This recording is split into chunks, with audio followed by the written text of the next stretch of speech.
Hi, John Freisinger from Technology Ventures Corporation in Albuquerque, New Mexico.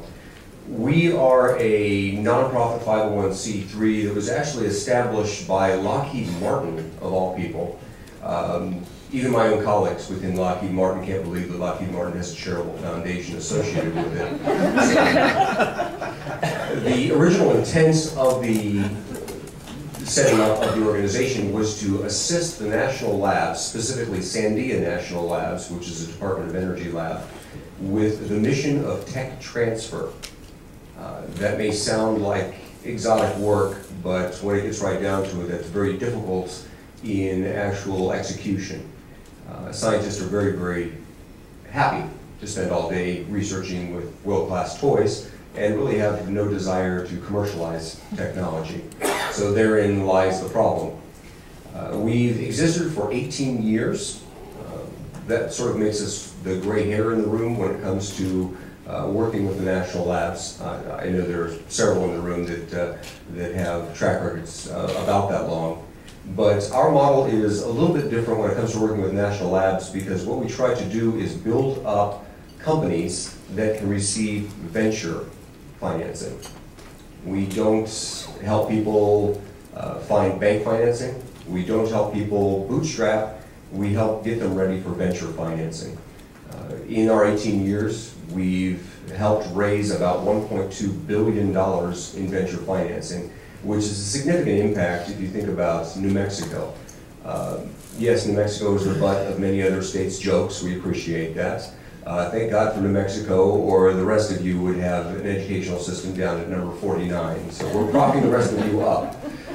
There are only about 2 million people in New Mexico, but we receive over $1 billion every year in terms of federal funding for our research and development laboratories. Los Alamos County, where Los Alamos National Labs is located, one of the labs we also serve, has more PhDs per capita than any other county in the United States. And you would hope that all that intelligence grouped in one area would help spawn more intelligence. Proximity does not necessarily breed a world-class education system. So one of the things we've found over the years is that education in the sciences, education in what I'll refer to as the entrepreneurial arts, is very critical as well. So we spend a lot of time, a lot of energy trying to assist in just creating an entrepreneurial environment in New Mexico. New Mexico is famous for saying we're the home of the innovator. I take issue with that. New Mexico is very good at inventing things, but we're not very good at finding commercial markets for things. And an invention does not become an innovation until somebody cares and is willing to pay for it. And that is a critical component that's sometimes missing in a lot of the plans. We have had a number of plans in New Mexico to catalog every great invention that happens in New Mexico, and there's been quite a few of them. We gave the world the atomic bomb. You're welcome. To apologize for that, we also gave the world the clean room. The clean room technology was actually designed originally at Sandia National Labs. So if you're carrying your Crackberry or your iPhone today, you're welcome. The challenge, though, is, as one of my friends is fond of saying, New Mexico is always first at the table, but we're always last to eat. We are very good, once again, at creating science, not very good at creating entrepreneurs. And so therein lies the challenge for Technology Ventures Corporation. We've managed to stand up in our course of our history about 115 unique companies. We've created over 13,000 jobs in the community, which is a tremendous impact in that local community. And grants are not really the core of our funding proposal. Our business strategy does not chase grants and does not rely on grants. We are the proud recipients of an I6 award. We thank you very much for that. And in the past, the other grant programs we participated in have come out of the Department of Labor. We were one of the winners for a Wired regional grant as well, which returned about $5 million to the state of New Mexico. So there's a lot of challenges in New Mexico. Fortunately, we've got a pretty good history in helping to commercialize some of those technologies. The biggest challenge that we face, though, is We're in New Mexico.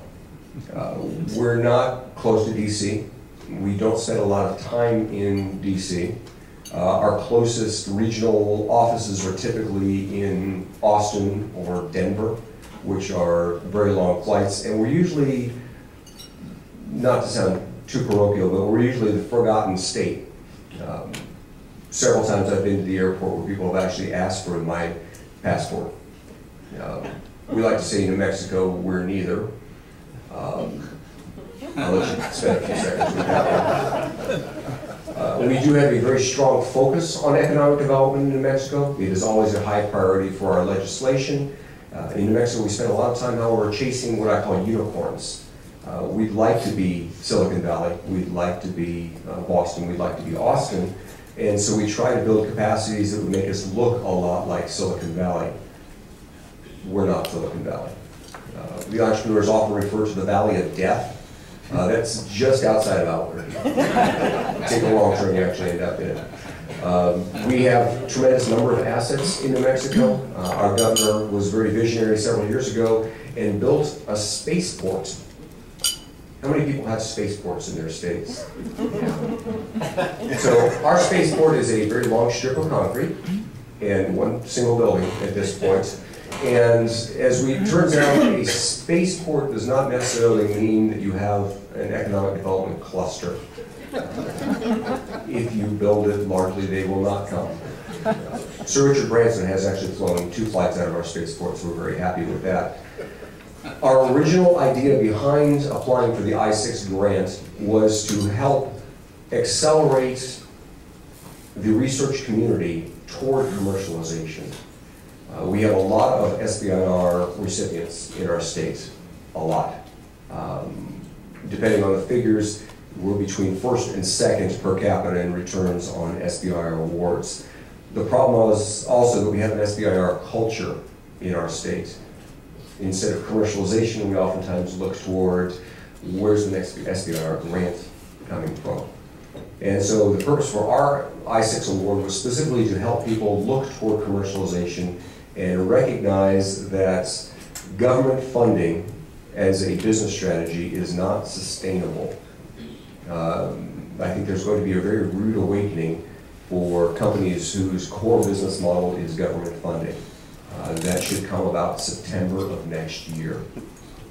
As we all know, as we all suspect, maybe some of us aren't willing to admit, government austerity measures are coming, and they're coming very rapidly.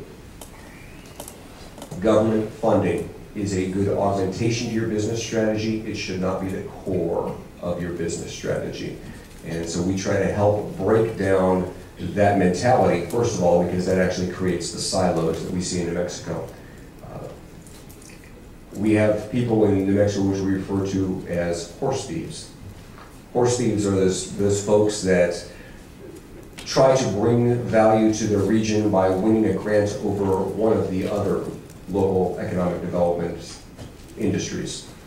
We prefer to focus on raising horses, actually creating a bunch of entrepreneurs, not just trying to exclude somebody else from dealing with our entrepreneurs. So our silos oftentimes are mindsets, and then we run against the federal government siloing, which we have as well. We actually have 3 national labs in New Mexico. We have Los Alamos, Sandia, and then Air Force Research Lab as a Department of Defense laboratory in New Mexico as well. So those in themselves have many silos, but they've also been very quick to work with the community.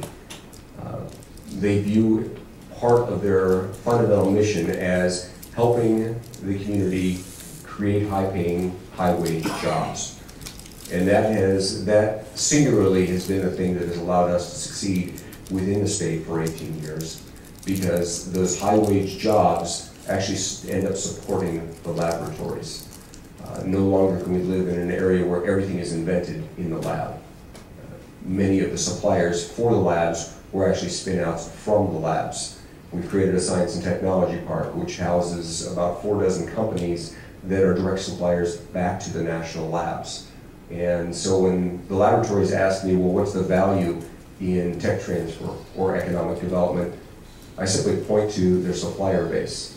because that supplier base ends up supplying almost 40% of the needs and the technology for those national labs. So very happy to be here, very happy for the invitation. We'll have ample opportunity in a few moments to ask some more pointed, direct questions. My apologies up front. I was never schooled in Washington politics, and so oftentimes I will call a spade a spade. So please apologize. I apologize now for my country demeanor, but heck, I'm from Albuquerque, so.